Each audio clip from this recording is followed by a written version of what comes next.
नमस्कार विद्यार्थी मित्रांनो, श्री संत ज्ञानेश्वर शिक्षण मंडळ संचलित महाराणा प्रताप विद्यालय भुसावळ आणि मी सुधाकर सपकाळे. आज आपण इयत्ता 10वी विषय इंग्रजी त्यातली एक कविता पाहणार आहोत, इफ. आणि this poem written by Rudyard Kipling. याच्या अगोदर we have studied already unit 2 but we have to start unit 3 and it is a most important poem, if, written by Rudyard Kipling. मग तुम्ही म्हणाल sir, why this poem is important? Yes, this poem it is important because father given some advice to our son किंवा his son. एक जो वडील आहे, father आहे, तो आपल्या मुलाला काय करतोय, सजेशन देतोय, ॲडवाइस देतोय की how to live in the world, how to establish to own self in the world. मग तो आपल्या मुलाला सांगतोय आणि इफ या कवितेमध्ये तेच दिलेलं आहे. चला, let's begin our poem if. First of all some introduction about poet. Rudyard Kipling. तुम्ही पेज नंबर 87 वर जर आलात तर तिथे रुडयार्ड किपलिंगचं एक बॉक्स दिलेला आहे आणि त्यांच्याविषयी थोडी माहिती दिलेली आहे. अँड इन ब्रॅकेट 1865 1936 म्हणजे त्यांचा जो बॉर्न आहे तो 1865 आणि ते डाईड आहे 1936 मध्ये, बरोबर. And Rudyard Kipling was an English journalist, short story writer, poet and novelist. ते म्हणजे त्यांचं जे आहे ते इंग्लिश जर्नलिस्ट आहे, आपण म्हणूया एक वार्तांकन करणारे. शॉर्ट स्टोरीज रायटर, यांनी 250च्या वर शॉर्ट स्टोरी लिहिलेल्या विद्यार्थी मित्रांनो. अँड पोएट अँड नॉव्हलिस्ट, आणि ते कवी आहे आणि नॉव्हलिस्ट म्हणजे कादंबरीकार पण आहे. Kipling was one of the most popular writer in the United Kingdom in both prose and verse. Kipling हे काय आहे, एकदम सुप्रसिद्ध, नावाजलेले, पॉप्युलर, एक फेमस असे रायटर आहे युनायटेड किंगडम मध्ये. पण दोघही गोष्टीमध्ये, एक म्हणजे प्रोज अँड वर्स मध्ये सुद्धा, म्हणजे एखादी समजा काव्य असेल त्याच्यामध्ये पण आणि प्रोज मध्ये पण. पुढे next, in the late 19th century early 20th century. मग कोणत्या काळामध्ये, तर त्यांनी म्हटलेलं आहे की 19th सेंचुरीच्या शेवटी आणि 20व्या शतकाच्या किंवा 20th सेंचुरीच्या सुरुवातीला ते अतिशय प्रसिद्ध असे, पॉप्युलर असे एक रायटर म्हणून त्या ठिकाणी आपल्याला सांगण्यात आलेलं आहे. He was awarded Nobel Prize for Literature in 1907 at the age of 42. आणि 1907 मध्ये म्हणजे ते 42 वर्षाचे असताना त्यांना नोबल प्राइज मिळालेला आहे. पण कशासाठी? साहित्यासाठी. साहित्य म्हणजे त्यांनी केलेल्या लिखाणाबद्दल. मग किम नावाची जी कादंबरी आहे त्या कलाकृतीसाठी किंवा त्या लिखाणासाठी, त्या साहित्यासाठी त्यांना नोबल प्राइज मिळालेला आहे. पुढे he was the first writer writing in English to receive the prize. आणि विद्यार्थी मित्रांनो, ते पहिले रायटर होते की इंग्लिश की त्यांनी म्हणजे ते प्राइज त्यांनी मिळवलेला आहे लिटरेचरमध्ये. This poem deals with the advice given by father to this son. मी आधीच सांगितलं की ही पोएम कशाविषयी डील विथ आहे, तर त्या रुडयार्ड किपलिंगने ॲज अ फादर म्हणून to advice his a son how to live, कसं जगायचं, and what would our behaviour, आपलं जे वागणूक आहे ती कशी असावी, आपण कसं मॅनेज करावं, हे या कवितेमध्ये सांगितलेलं आहे. तुम्ही सुद्धा इन 10th स्टँडर्डमध्ये आहात, बरोबर आहात. एक महत्त्वाचं, this year it is a most important to you. Why? Because it is our mentality. आपण ठरवलेलंच आहे की आपण सांगतो की 10वी हे वर्ष काय तुमच्यासाठी एक महत्त्वाचं वर्ष आहे. आणि इथून काय असतं की तुमचं जे करिअर असतं, तुमची जी वागणूक असते, टू सोशल असेल, टू फॅमिली असेल, टू इन्स्टिट्यूट असेल, ही एक वेगळ्या याच्यावर असते. आणि आपण हे सगळं बदल करत असताना ही कविता आपल्याला अतिशय महत्त्वाची आहे, बरोबर आहे. आपलं वय कसं असतं की आपण एकदम असं सैराट वागतो, पण इथे आपल्याला दिलेल्या ज्या टिप्स आहेत त्या आपल्याला पाहिजे आहे. Why? Because this is a good for us. आपण मगाशी एक कविता पाहिलेली होती, you are start dying slowly, त्याच्यामध्ये पण असंच दिलेलं आहे. पण हा किंवा ही कविता एक सजेशन म्हणून आपल्याला दिली गेलेली आहे. पुढे आपण सुरू करूया. If you can keep your head when all about you and are losing their and blaming it's on you. विद्यार्थी मित्रांनो, कवी काय म्हणतोय, if you can keep your head when all about you and are losing their and blaming it on you. जेव्हा समजा एखाद्या वेळेस तुमच्यावर दोषारोप होतो, एखाद्या वेळेस तुमच्यावर ब्लेम लागत असतो, एखाद्या वेळेस बरेच मंडळी तुमच्याशी शंका उपस्थित करत असतात, तर त्यावेळेस आपल्याला काय करायचं आहे, आपलं डोकं शांत ठेवायचं आहे. बघा, so many time lot of situation come across in our life, that time keep cool our mind. आपला जो माइंड आहे तो आपल्याला काय करायचा आहे, शांत ठेवायचा आहे, ऐकून घ्यायचा आहे. तुम्ही पहा, तुम्ही स्वतः जर विचार केला तर तुम्ही अतिशय अँगर असतात, घरामध्ये तुमचं मूड अँगर असतं, तसं आपल्याला करायचं नाही आहे. If you can trust yourself when all men doubt you and but make allowance for their doubting too. बघा, त्यांनी म्हटलेलं आहे की if you can trust yourself when all men doubt you. जेव्हा सर्व जी लोक असतात तुमच्यावर शंका घेतात, but make allowance for their doubting too. आणि त्यांनी म्हटलेलं आहे आपल्याला मेक अलाउन्स फॉर, तिथे दिलेलं आहे आपल्याला consider the other also have to say about something.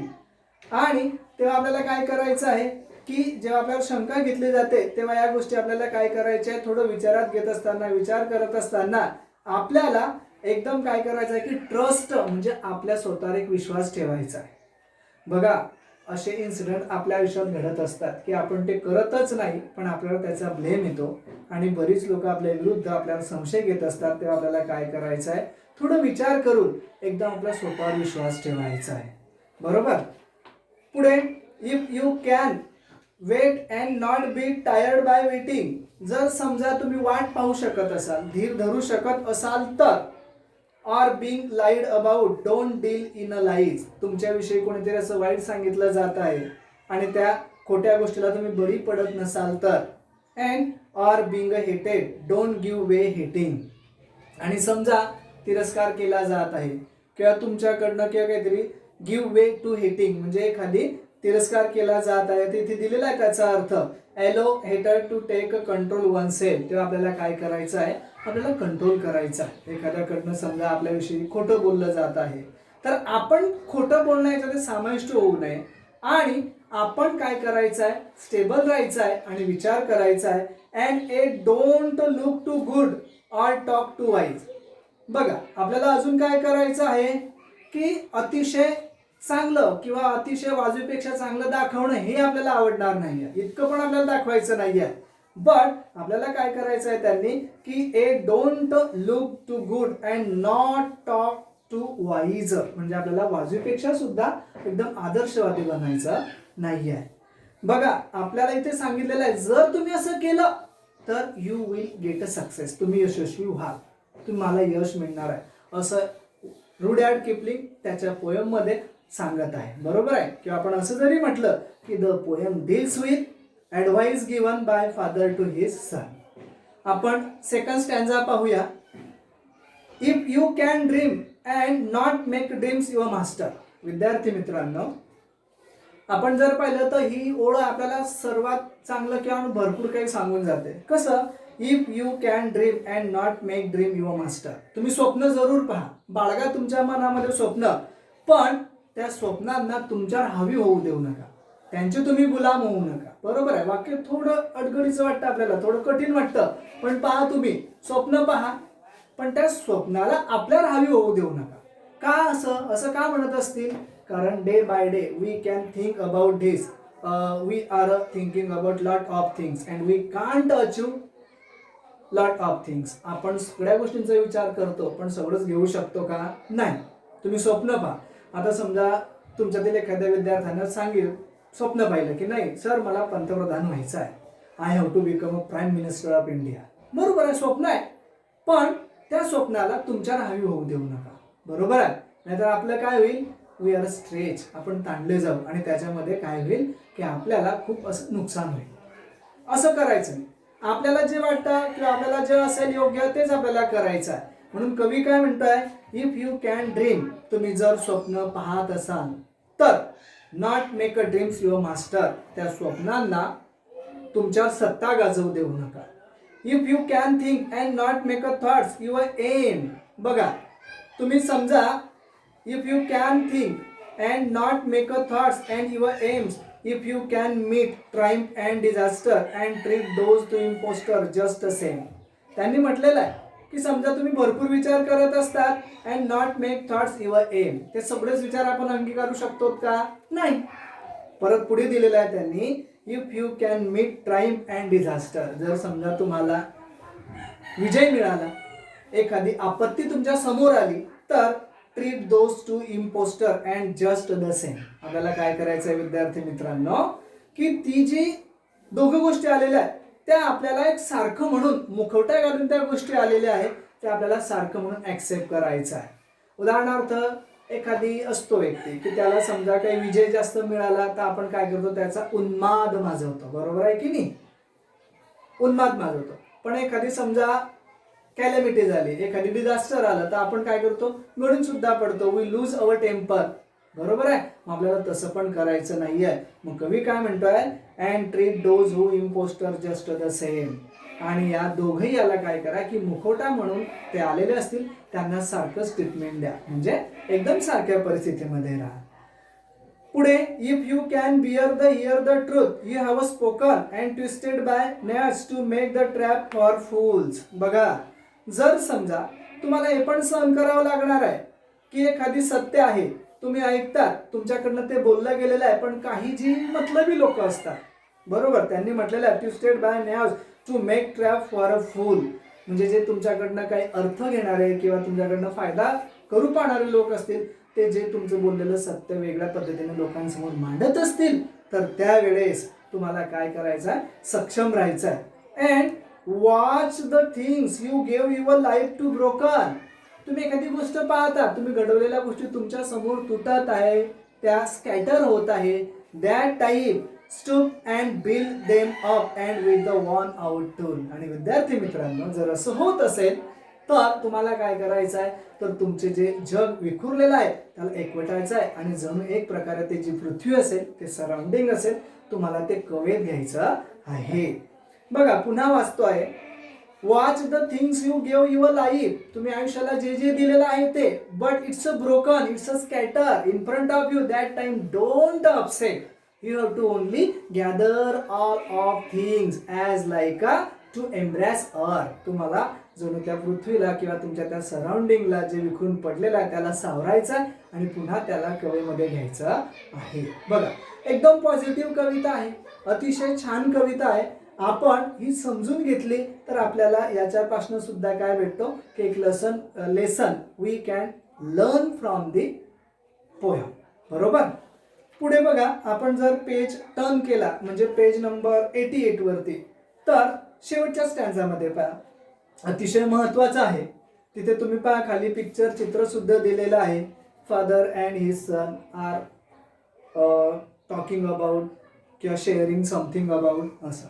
आता बरेच विद्यार्थी जे असतात आपल्या वडिलांशी बोलत नसतात, पण बोलावं, वडिलांशी शेअरिंग करावी, कारण त्या व्यक्तीकडे your father has a lot of experience of a world by because he state in front of you who is a cheap, who is a deceive and who is a good, who it is a good or bad, हे सगळं ते आपल्याला सांगत असतात. Why? Because they already experience, त्यांनी त्याचा अनुभव घेतलेला असतो.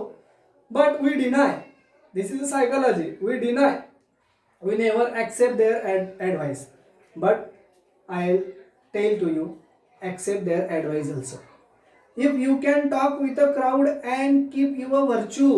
विद्यार्थी मित्रांनो, वाक्य खूप चांगलं आहे की त्यांनी म्हटलेलं आहे if you can talk with a crowd and keep your virtue.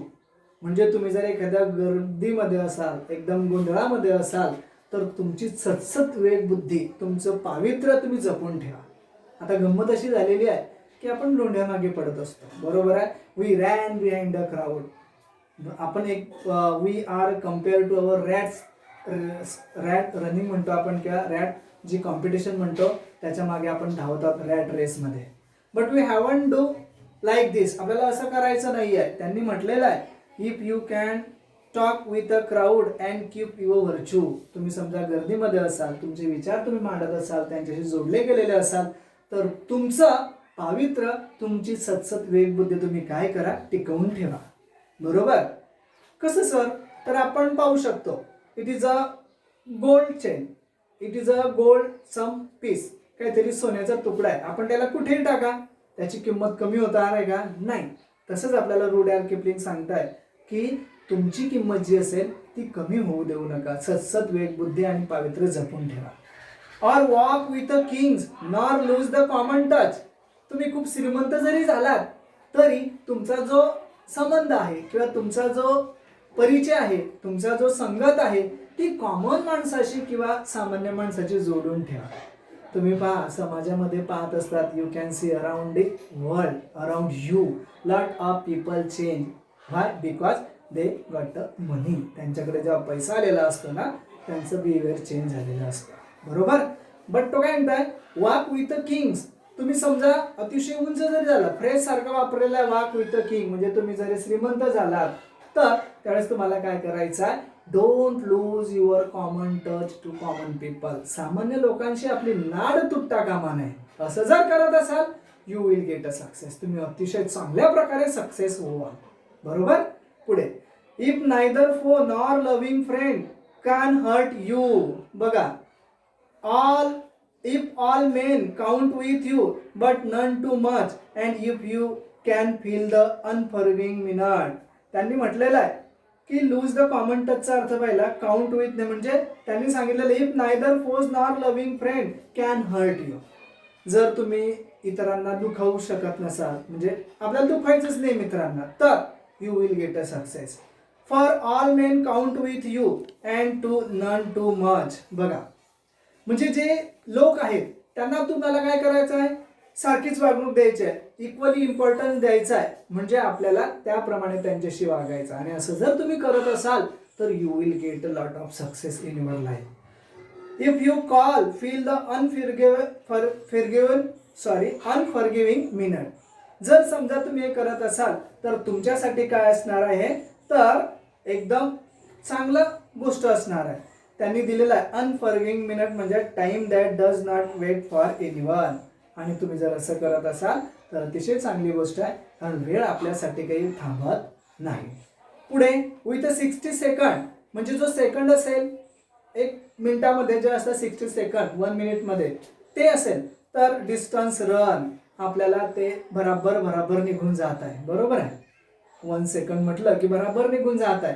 And this is a competitional age. या स्पर्धात्मक युगामध्ये जर असं करत असताना you is the earth and everything that's in it. तुम्ही या पृथ्वीवरती आहात आणि ते सगळं काही तुमच्यामध्येच आहे. म्हणून हे सगळ्यात सरसरत जे जाणारा वेळ आहे तो आपल्याला कॅप्चर करायचा आहे. And much is more you will be a man and my son. आणि तुला काय व्हायचं आहे माझ्या मुला? की you will be a man. माणूस तर व्हायचंच आहे, बट तुला त्याच्यापेक्षा अजून काहीतरी मिळवायचं आहे. And my son. आणि रुडयार्ड किपलिंग आपल्या मुलाला ॲडवाईस देत असतात. त्यांनी पहिल्याच त्यांच्यामध्ये पण ॲडवाईस दिलेली आहे की तू जर हे सर्व करत असाल, तुझ्यावर कोणी शंका घेत असेल, तुझा स्वतःवर विश्वास असेल तर तुला नक्की यश मिळणार आहे. आणि कोणी शंका घेत असेल तर आपण त्यांना न प्रत्युत्तर देता आपण ठाम राहायचा, विचार करायचा, असं त्यांनी आपल्याला सांगितलेलं आहे. बरोबर? धन्यवाद.